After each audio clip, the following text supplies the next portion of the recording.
Let me extend my sincere thanks to today's guests for such an informative event conducted in Central Event Chittorgarh today. One experiment we have done 2 days back, when teacher kept a piece of paper in the middle of the room, and children when came from the ground after their sports class, they get inside the room, but paper was noticed by everyone, but nobody has picked up that paper. It was not thrown inside the dustbin. So at last, when teacher entered the class, and teacher also noticed that paper, it was picked up from teacher and asked the children, why didn't you pick up that paper? And no children replied anything, and one student stood up and he replied that this is not mine. This is exactly the problem. What is the problem? This is not mine.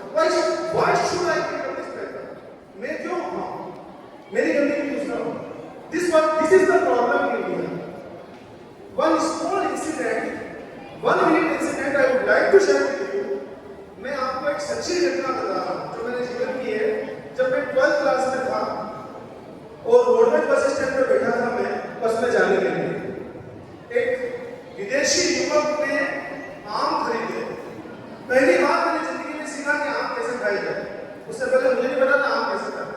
उस व्यक्ति ने आम खरीदे, तो जो जिसने आम लिए उसकी इच्छा होगी आम खाने की, आम लिया उसने, और जिस वेंडर ने आम दिया उसको पॉली बैग में दिया, पॉलीथीन में.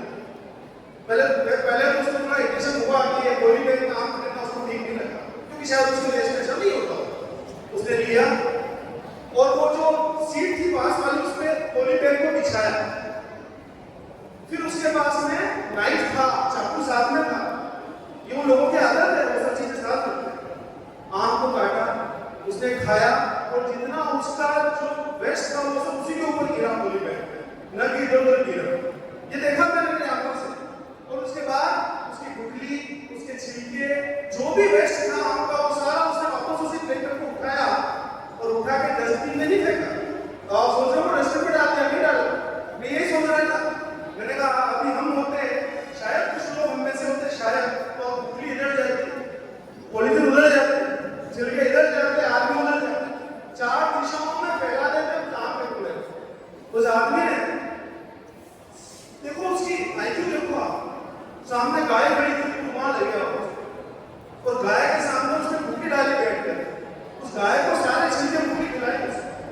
उसके बाद पॉलीथीन उठाई और उसको जाके डस्टबिन में डाला. ये घटना मेरे जीवन में मैं सहम गया. Civic sense, 5 senses you have, but you are looking for 6 sense. हम छठे सेंस की बात कर रहे हैं, वो होता है सिविक सेंस. स्वच्छता किसी दूसरे की जिम्मेदारी नहीं हो सकती. स्वच्छता किसी आह्वान का वजह से नहीं हो सकता. कोई आह्वान करे स्वच्छता, मुझे तो नहीं लगता स्वच्छता के लिए बोलना चाहिए. लेकिन इस देश में दुख है मुझे इस बात का कि स्वच्छता के लिए अभियान चला है, और ये अभियान आज शुरू नहीं हुआ. ये गांधी ने भी अभियान शुरू कर दिया था स्वच्छता पर, और it is rightly said that cleanliness is next to godliness. स्वच्छता हमें ईश्वर का ये तरीका है जीने का. आपकी मम्मी ने कभी नहीं कहा, योर मदर नेवर सेड कि ये शर्ट मेरा नहीं है, why should I wash this. ये घर मेरा नहीं है, why should clean this room. मैं अपने घर को साफ करूं. आपकी मां ने कभी कहा नहीं कहा. ये टीम रेस्पॉन्सिबिलिटी हर एक आदमी की जिम्मेदारी. अगर हम सब में से एक कैसे हो जाएंगे तो ये बिल्कुल डर्टी हो जाएगा आपका school. If you want to keep your school clean, then you have to take some responsibilities. You have to commit some promises. Today, 3 promises. I will keep the surrounding clean. This is my own responsibility.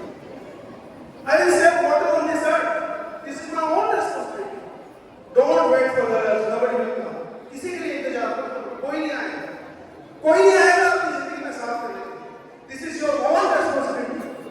Don't wait others to bring flowers for you and offer flower to you. No, please stop. Take responsibilities. Start doing from today. Then this earth will become, this planet will become, this beautiful earth will become more beautiful for you. Thank you everyone. Thank you and have a nice day.